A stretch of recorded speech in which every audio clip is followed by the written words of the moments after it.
Hello, warriors. Welcome to the U Movement. I am B, and today we're continuing my look back through my journey.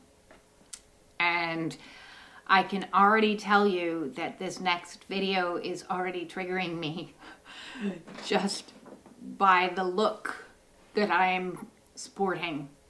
So to give you some background information before I hop into this video, at the time I had gotten myself an agent and was doing a lot of auditions and hoping to make a break in acting. My background as a child, I did a lot of theater, and it was always a dream of mine to get into theater and film. And unfortunately, because of how I was raised, all attempts to do that were thwarted. So it was always something that I carried with me as a deep desire. And for a stretch, when after I got my wake-up call and I thought, I don't need to live like this, fuck it, I'm going to do whatever I want to do, I went and got myself an agent based out of Toronto. Through that agency, I was part of an improv group for a period of time, as well as I did get a role in a film. So I have an IMDb listing, not that I think anyone is necessarily going to see that film, but it was a life dream of mine, and I was happy at the time to be able to kind of check that off my list. With having this agent and with this group of other fellow actors I was with, I was trying on different looks and wondering what it was to be me, trying to find myself. So I had gone from living a pretty depressed life, and now everything was opened up, and here I was doing auditions and everything, and I'd lost a lot of weight. And so yes, I'm sporting a very interesting makeup look, and that red is starting to fade out.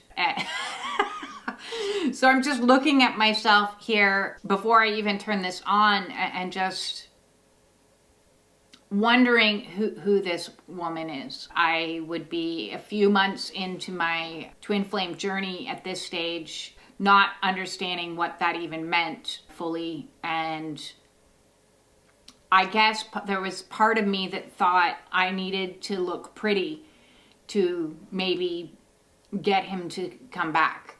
And so this was me trying to wear a mask that was inside a place of desperation of please love me, which was a difficult place. So there were good things and bad things in this awakening. My world was starting to crumble, but at the same time, I'm still kind of in my bliss phase here. So let's see what I had to say back in 2022. Hello, welcome to the Unfuckening Movement, where you can learn actual practical skills that can help. I've been unfucking myself for the last few years. I've lost over 80 pounds. I've cured myself of sleep apnea. I'm no longer suffering from a lifetime of debilitating depression.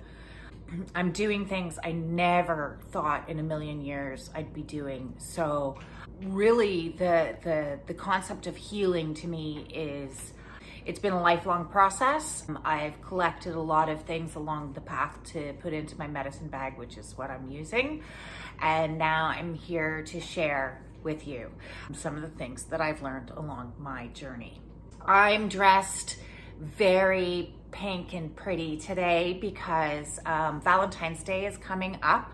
So I'm trying to embrace a little bit of the energy of love, primarily the energy of self-love, since love is one of the aspects of my ABLE program. As somebody that suffered for a very long time with depression, I can tell you my self-love bucket was pretty empty, very, very empty, for a lot of different reasons.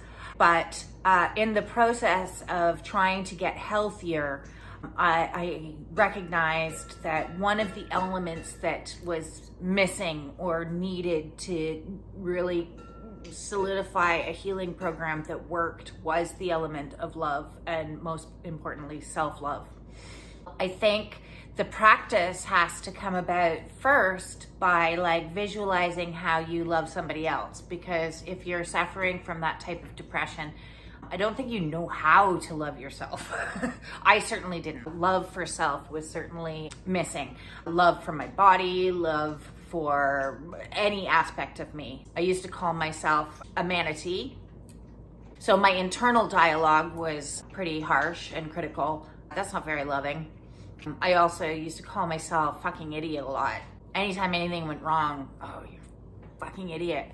There was a lot of not nice talk going on internally. Learning how to love myself has been a process on many layers, which is why exercise is so important in my program, that aligned exercise, walking in perfect alignment, or doing yoga or any other activity exercise-wise that gets you into alignment, because it helps you start loving your body, your physical ability, as you become more posturally correct and weight starts to fall off. That was one aspect of me learning to love myself, not calling myself a manatee, treating my body with like care and like pampering myself a little bit. Why I'm a little pampered right now. Gave myself a little manicure and did the makeup just to have fun, feel a little girly for the energy of self-love. When you're suffering depression or anxiety or under stress or have a lot of responsibilities, we tend to, let that aspect go. We don't have the time or the energy or anything to put into self-pampering. And I think that over time, that energy just kind of zaps us. Self-love is a practice that can be improved upon if you're not used to like that feminine energy or that girly energy, to, just tap into it once in a while. Pamper yourself, love your body, give yourself a salt scrub in the bath, or get a nice facial treatment and do something nice for yourself for a change. The whole process of what we do and how we talk to ourselves and how we treat ourselves, that all of those things help fill that bucket of self-love back up, because it's not a process that's going to happen overnight. It takes a lot of time. And when there's childhood trauma involved, you've carried a lifetime of beliefs about yourself that are likely not true. It's very hard to get rid of those and change the script. If you believe that you're not pretty, to flip the script and think that you are. These are sometimes big, huge leaps for people. I wanted to stop for a second and just talk about pretty or beautiful from a woman's perspective, because I never believed I was beautiful. I was, in fact, routinely told the opposite. My mother would have backhanded compliments. I was raised hearing things like, if you put makeup on your face, you could almost pull off pretty. Or somebody with your type of looks will probably attract men when they're much older, because they won't place as much value on attractiveness. So all of these kind of sounded like they were sort of kind, but really they weren't. And so when I looked in the mirror throughout my life, I hated what looked back at me. I had a real disassociation from the image that was in the mirror as not attractive, because I didn't look like Christy Brinkley or somebody like that. And then society dumps on even more about these expectations of what beauty is. And it's interesting to me now, because although I was doing this for fun and just having a good time, underlying it is a deep-seated insecurity, because women are constantly told that they're not beautiful as they are. And learning to be able to look in the mirror and with no makeup on, and I haven't worn makeup now in a couple of years, as well as giving up the hair dye, to be able to look at the mirror and see my own reflection and find beauty in that has taken a very long time, with a lot of work, like actual mirror work, of standing every time that I'm in the bathroom or looking at the mirror, is finding something positive to say to the reflection staring back at me, so that I can get used to being me. Because this quest to come back into alignment with self, letting go of all of the things that aren't yourself. And although I can see in this, and it's funny, I'm wearing the same sweater, I can see in this the attempt to reach for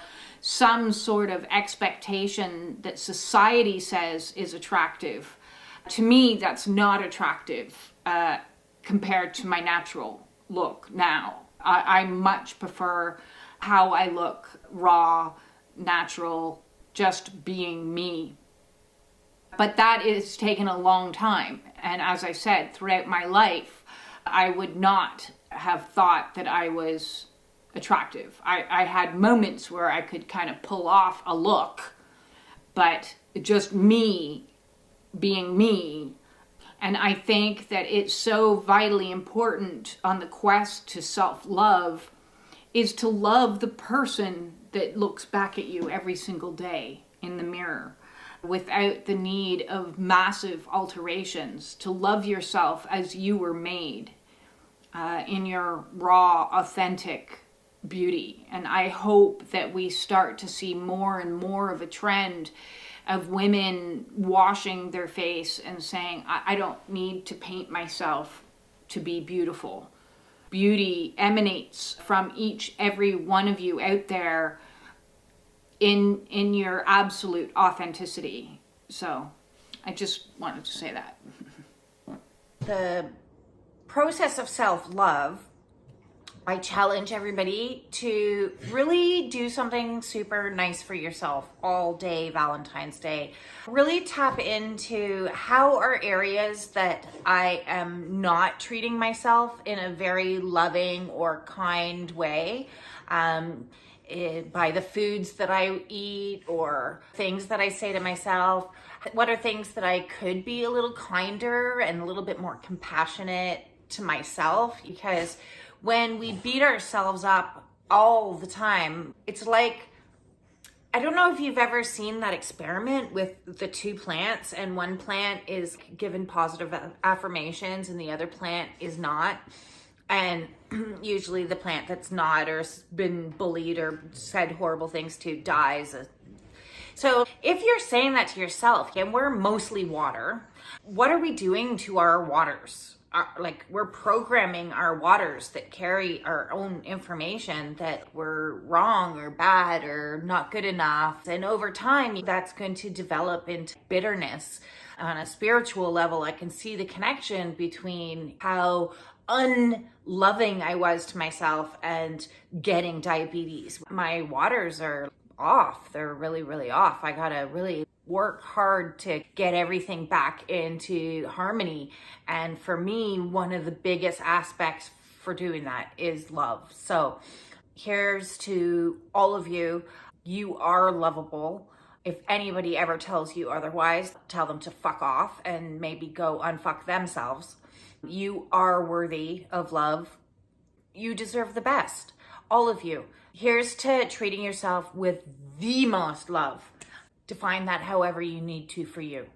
If you hear arguing inside saying that is bullshit, then work on that. I just want love and kindness. That's what we need right now. We need so much love and kindness right now. Please, please, just whatever you're doing, take a breath and ask, how can I give more love and kindness to the world right now? Because that's what we need. All the best. Bye. I like how she has a little bit more fun going on. I don't know. It's making me think a little bit about some of the values of just being playful and being silly and playing dress up. letting the little inner child come out to play a little bit. Maybe not such a bad message. I'd love to hear your comments on this one. If you need any help on your journey of self-love and are struggling with the self-talk or how you're treating your body with the foods that you eat and anything else, feel free to reach out and get in touch with me to book a one-on-one Zoom. All my services are by donation, and we can set something up to discuss some of the challenges that you seem to be facing. The way to do that will be in the description below. Thank you for all the likes, the shares, and the subscriptions. And with that said, mwah, love you all. Peace out.